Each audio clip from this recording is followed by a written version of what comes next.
On this episode of Real Estate Insiders Unfiltered, we sit down with Art Carter, President and CEO of CRMLS, one of the largest MLSs in the United States, 110,000 members.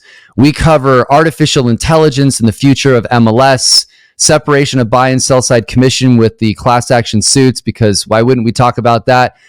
We also talk about transparency in the business, how he focuses on the realtor and the consumer and balances that. It's going to be an incredible show. Tune in. You talk about it privately, we talk about it publicly.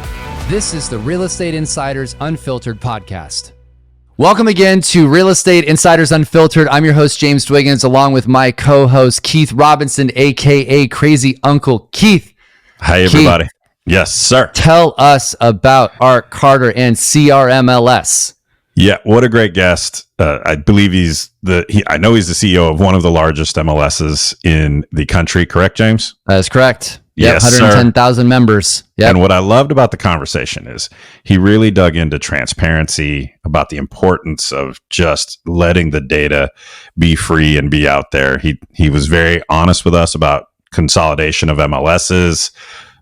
We talked about the lawsuits, because you can't do a podcast today and not talk about lawsuits. And then my favorite part of the conversation was when we nerded out on generative AI. So robust conversation that traveled a lot of different corners of residential real estate. I think it's great. It was very focused on the realtor, how MLSs are going to be in the future. It's awesome. It's going to be an incredible show. Yeah, you're going to enjoy it. Art, welcome to the show. We are super excited to have you here. I've known Art for many years now, and he is one of the smartest people in residential real estate, and we're excited to have him here to give a lot of perspective on a side of the industry that I think people don't quite understand and to 100%. Like, what is the MLS? Sort of, where is it going? We're going to get deep into some of those conversations. I think that's a great way to start it, though, Art, is tell just everybody the short version about who is Art Carter, and then a little bit about CRMLS. Keep it short and sweet, because we'd like to dive into the questions, but give a little background. So, yeah, I'm CEO of the California Regional Multiple Listing Service. We are an organization that serves 110,000 real estate professionals up and down the state of California and in the state of Louisiana. So we basically are an organization that fosters cooperation and compensation amongst the brokerage community in the areas that we cover. We're all the way from Red Bluff down to the San Diego border and filling in various places in between in California. Interesting. So, for perspective, Red Bluff, by the way, is the top of the state of California for those Southern across the U.S. It's basically Southern Oregon. Yeah. Well, believe it or not, it's not. You still have to drive for another 4 hours from Red Bluff to get to Fair, but there's really not a lot up there. You better have you better fill up in Red Bluff on your way wherever you're headed. Now, California and Louisiana, they're next to each other, so that makes sense. And there's definite reasons for why we've gone into that direction as well. So nice. So in your background, just real quick, you've been in residential real estate how long? Where did you start, and how did you get into this position? Yeah, 25 years ago, I answered a recruiter's call for a CFO position for a local AOR. Had no idea organized real estate existed. I walked into a weird world. I had been running my own consulting company, doing a variety of programming and computer-based work for small companies, and walked into the situation, and it literally is walking on the face of the moon if you don't know what's going on. I had bought and sold houses at that point, but not really understanding, what props up, the information behind a real estate agent. It was definitely a learning experience for me. It's one of my favorite questions to ask people, all of our guests.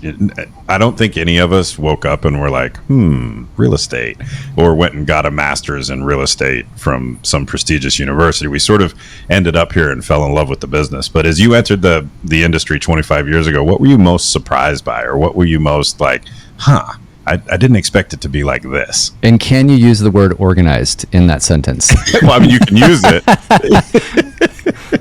You can use it just as much as our government is organized. Fair. There's a lot of politics in it. The thing that continues to surprise me as I move along is I do refer to organized real estate as Hotel California. You can check out anytime you like, but you can never leave. That's a great quote. There's our teaser. There's our teaser promo right there. It is a different world. And in all honesty, I'm a very challenge-driven person. And there still remains to be enough challenges in this industry to keep me going. The politics, I think, were primarily some of the stuff that it really surprised me of how something could be so political at the same time have very business-minded, concepts that they were trying to push forward. It's interesting. Yeah. It's I think it's fun. I tell Keith, people ask me, they're like, how long were you involved in the organized portion of it? I said 12 months because I couldn't do the politics. I just don't do politics. I can't fit it. It takes a very intelligent person. I'm not one of them to play that game. And I was like, I did 12 months and I was out. So by the way, more power to you. We need people like you to be able to sort through that. I think that's a great segue. How many MLSs are now in the United States? Because I know it used to be more, but there's still a lot. Yeah, we did our strat planning session earlier this week, and I had a speaker come in, and she had mentioned that she thought we were in the 470 MLS range across the country, which is great improvement. 5-6 years ago, that number was in the maybe a little bit longer than that, but are in the 900 range. So there's been a lot of consolidation. There needs to be a lot more. And is that sort of how your organization got as big as it has, is through consolidation? Is that the route that you guys have taken as far as how did you get to be basically one of the largest MLS or the largest in the United States? Yeah, I coined a term early on called charismatic aggression, and that's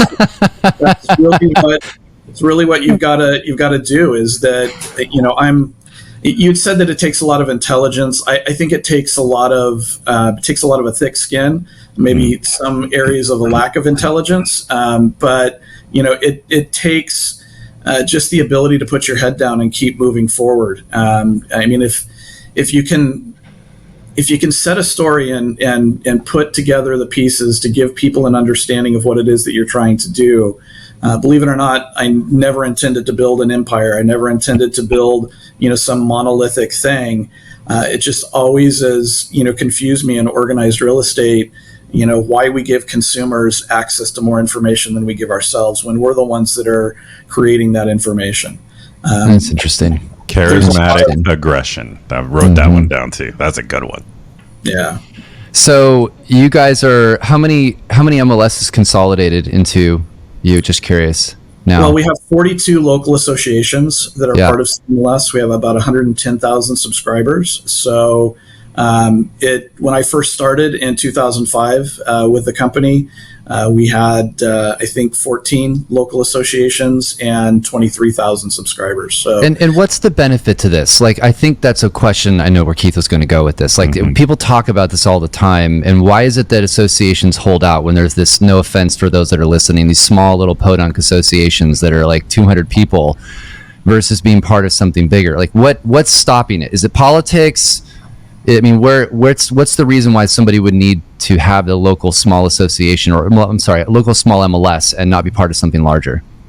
I think at the core of it is a little bit of fear. I think that, when you try to put your arms around this, entity that potentially, and CAR tried to do this, California Association of Realtors tried to do this in 2008, 2009, which was put together a statewide MLS. And I think, the biggest concern that we get out of people is that they're going to lose their local identity. They're going to lose their ability to, have a say in how the multiple listing service runs and how, fields are, implemented and what the rules look like and all of those different things. And so I think that at the core base of it, that fear that they're going to lose some level of control and be swept into something that, doesn't meet their needs and not have the ability to back away from it is probably the biggest thing. And I'll tell you that the biggest amount of work that we've tried to do within the CRMLS system is to provide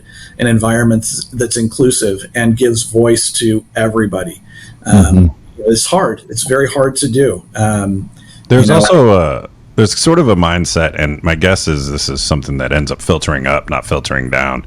But there's this real like fundamental belief of selling a home in Berkeley, California will be very different than selling a home in Danville, California, which will also be different than selling a home in Santa Clarita, California, right? And so while that is true, there will be, one might have a sewer lateral ordinance and another one might have something else. So there are nuances at the local level. And so sometimes there's this falsehood, this false feeling of, well, what it takes here is different, right? And there are nuance to it, but I have felt this way for a long time, that what it takes to be successful works in any market, right? And there's probably, I think, a little bit of a truism to that for an MLS, right? Like what you need, there's certain truisms that you need from a multiple listing service, and you can get more of those things at scale.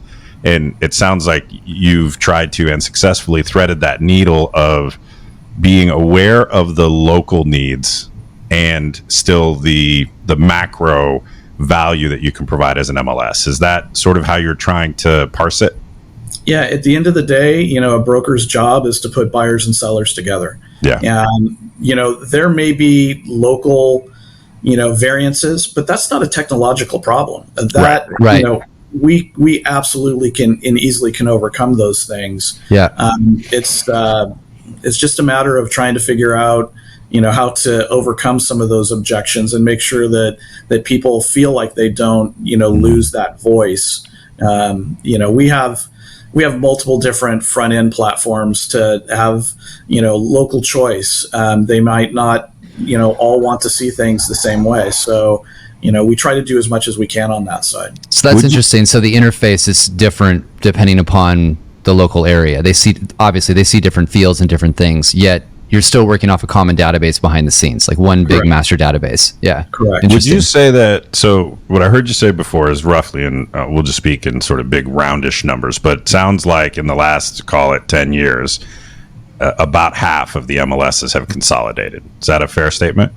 We have about half of the membership within the CAR system belong to a CRMLS local association now. Yes. And would you say that that's fast consolidation? Should be faster, just right? What are your maybe faster? You want faster, but how does that feel? Does that feel like the right pace to you, or where do you see it heading?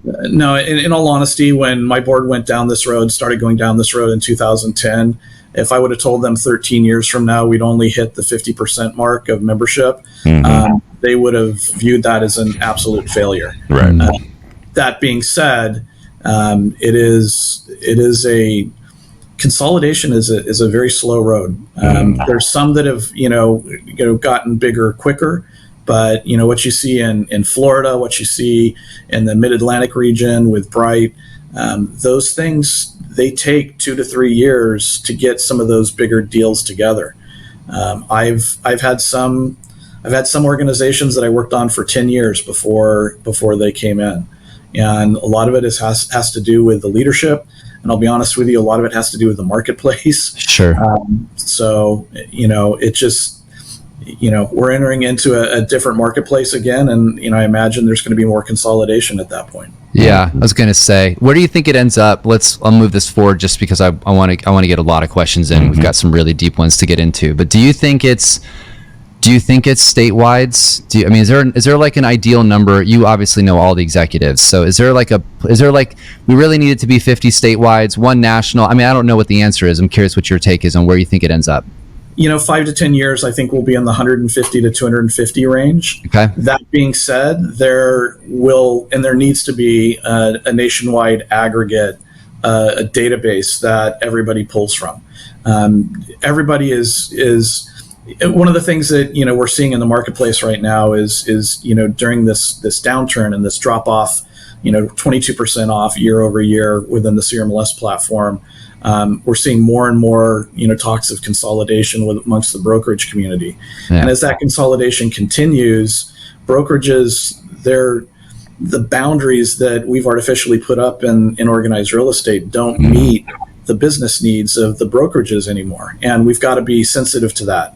And if we can't figure out the political piece of it, let's at least figure out the database piece of it to give brokerages the ability to do business across their entire footprint with one set of data. And so I think that probably will occur before we get, meaningful consolidation down to statewide.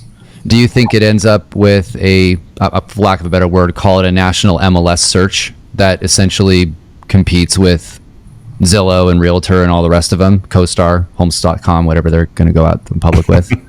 Potentially, yeah. Potentially, because I think obviously there's some big differences in between those platforms and the MLS.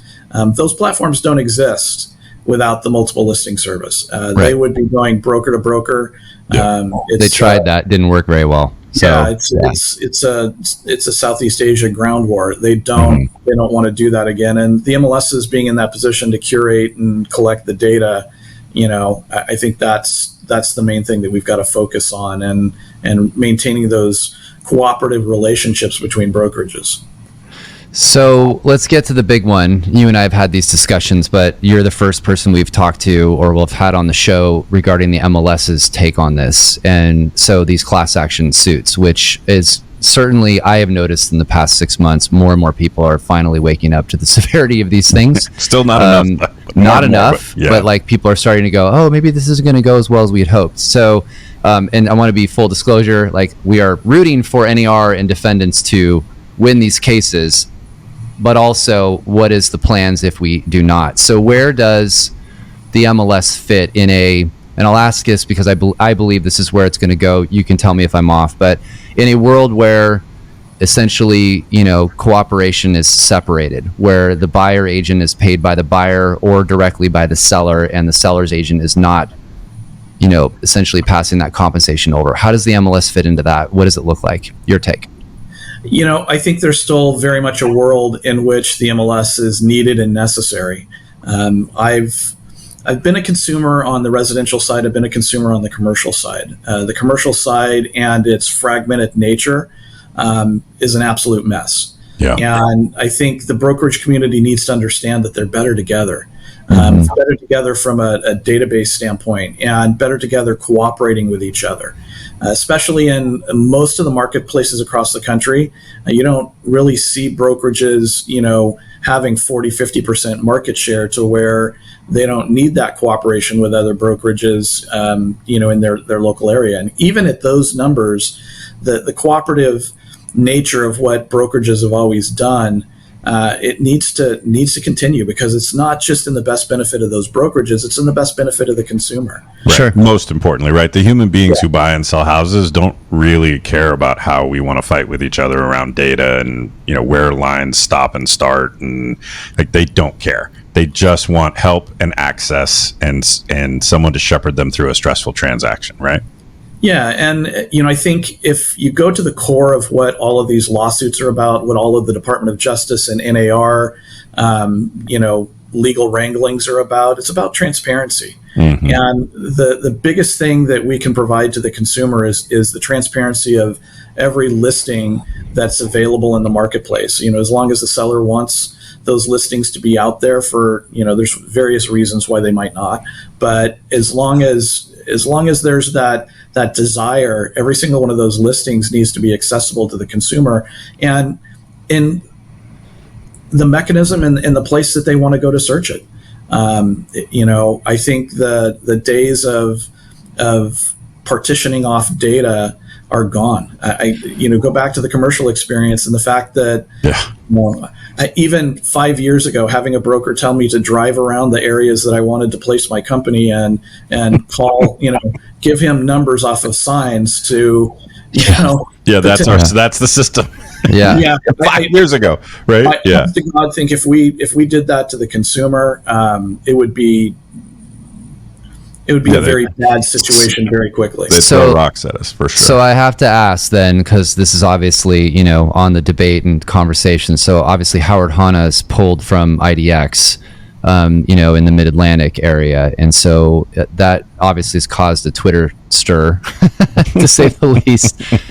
I'm assuming your opinion is mistake, that it's the best interest of the consumer. And by the way, the comments are saying that. Like, I'm reading a lot of comments from consumers going, why would I not want my listing, everywhere? Like, right. Yeah, like they're literally questioning it. So what's your opinion on that? Did they make a tactical mistake? Is it greed? What's the, I can't really I can't really speak to what their reasoning was, but I am going to fall back on, brokerages are better together. No matter what your market share is, it is in the best interest of the consumer for all of the data to be in one place and searchable by them in the mechanism that they choose. And that could be the portals, that could be a local IDX site, it could be it could be any wide variety of things. Technology is moving so quickly. I think a lot of it is putting the genie back in the bottle, and you're just never going to be able to do that. Right. Sure. Right. I got a question, and are you into thinking about generative AI at all? Because we keep talking about data sets, and from the limited research that I've been doing is basically generative AI is interesting, but the real power of it is the data set that it is using for its predictive analytic, right? So as you were mentioning sort of a national data set and some of the stuff, how do you think about generative AI and the data that we have inside the real estate industry, and what could that look like? I'm very curious. In all honesty, that's the thing that excites me most about this industry. Everybody's so focused on the listing data, but there is so much more that's going on. MLSs are so focused on tracking, the existence of a listing contract, the existence of a sales contract, and that march to actually the transaction closing. But there's so much more that is untracked. There's so much more that I think if the brokerage communities would, cooperate with each other, that could be shared across the board. A lot of what I call velocity information. I'm so curious about what happens in between the point that a listing contract goes into the MLS and it goes pending.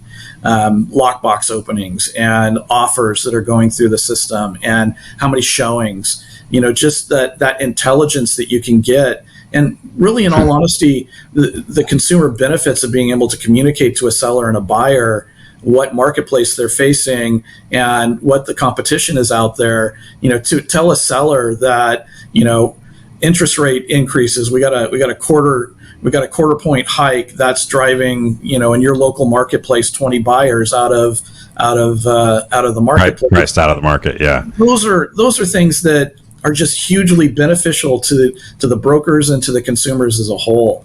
Like when I super nerd out about it, I think about just going off what you were saying, right? You could build a generative AI machine that would over time get better and better, but it could tell a seller, for example, your moving, your probability of your home going into contract is up by 18% this week because you had 5 more lockbox opens, 200 more saves on Zillow, 100 more saves on your agent's website, right? Like we could take all this data and do some really, really interesting things and put out some really good information to help the agent and the human beings who buy and sell houses. Yeah, and it gets edgy, especially. Yeah. I did have a broker yell at me a couple of weeks ago because Good. Welcome to our world. Yeah.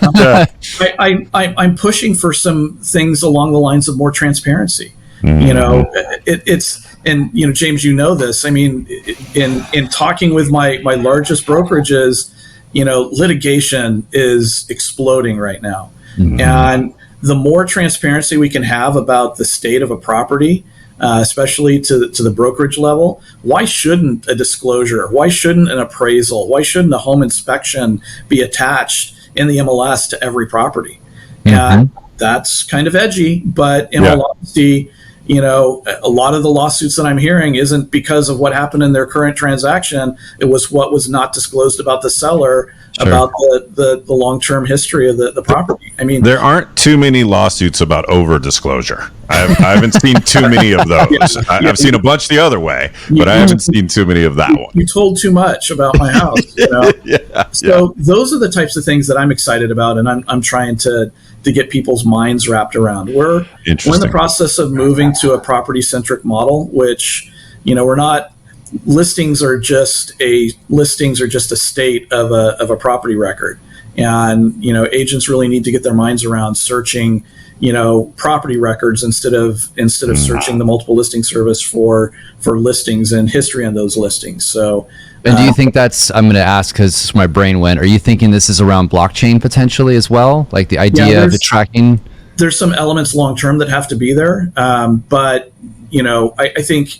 And there's a lot of stuff going on with blockchain, especially with, God, there's just there's too much to unpack in such a short period of time. I get it. Yeah, I mean, and going back to the generative AI piece of it, imagine packing all that information into an AI environment, and AI is only as good as the data that it's built on. Mm-hmm. And I think it's going to be, it's going to be very important for the real estate industry to understand that they are the curators of all that data. And we have a massive proprietary data set. We have a massive data set. Well, and Art and I have had this conversation. Some of the data that we're going to eventually aggregate on, as Art talked about around the property and things to do with that. But if you think about the entire transaction and transparency around that, it gets really interesting. Some of the data that you can aggregate that. I have a question, and it's a little off topic, I think, but Northwest MLS is not NAR governed, if I'm correct, and they have made changes to their MLS structure so that there's not required cooperation. You're not required to provide cooperation to the buy side agent. And my brief questions and knowledge is that it really didn't shift a whole lot. Like it didn't change much of anything, which I don't think is good for NAR's case, but in general, like it didn't actually shift consumer behavior very much. What have you heard, seen? What's your take on that? Transparency about compensation, opening things up, having more choice. Do you think that's the future? Is that how we're going to end up? I, in all honesty, I would bet on it that if these lawsuits don't have an adverse effect on compensation in the MLS, I think the Departments of Justice and the FTC have shown a pretty strong opinion on that element. So I think, whether or not there's something that comes out of the Sitzer Burnett case, something that comes out of the Morrell case, something that comes out of Leader, there will be change over the next year to 2 years for the multiple listing services. And, I would hope that they don't have their heads in the sand about this and have been proactively kind of. Are you preparing? Yeah, absolutely. Mm-hmm. Absolutely. And all MLSs should be preparing at this point. Yes. If they haven't already, then they're kind of have their heads in the sand. Every agent, every broker, every franchisor, everyone who's in the industry should be thinking about this and preparing, right? Because change is coming.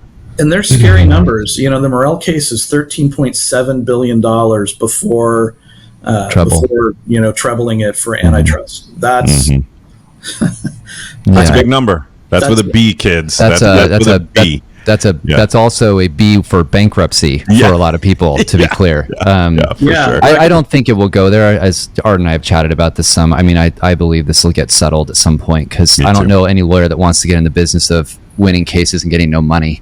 That's a bad model. It's a bad model. So one last question. I only want to get to the one final one to get the show wrapped up, but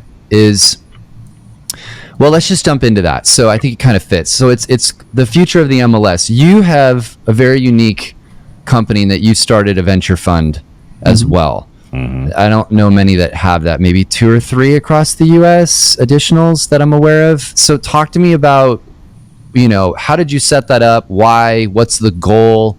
What's some interesting stuff you guys are, looking at, et cetera? Like talk to us about how you put that whole thing together. Yeah, I think, the primary reason was we were increasingly being faced in 2018, 19, and 20 with all of the companies that we were going to for site licenses, for software, for our membership, were being bought up. And, in all honesty, some of those purchases did not sit well with our membership. And it caused Does that start with a showing in one of them? Just curious. Could. Yeah. Does Sorry. it rhyme? Does it rhyme with willow? Sorry. No, We sorry. didn't interrupt you. Keep going. Just keep going. Keep going. But, we really at the MLS level don't have a whole lot of say in any of that. Right. And not that, starting a venture fund and funding companies is going to give you a complete, control over what all of these companies do for monetization. But it does put you in a position to where, you can pick some winners and losers, and you can pick some winners that hopefully, have a more positive, thought process when it comes to brokerage and real estate professionals. So, well, there's probably some core fundamental tools where it's more important that you have a stake in it, whether it's venture or other. And then there's others where maybe there are more tertiary tools that are nice to have, but not must-haves. And then you can let those sort of go the way they go.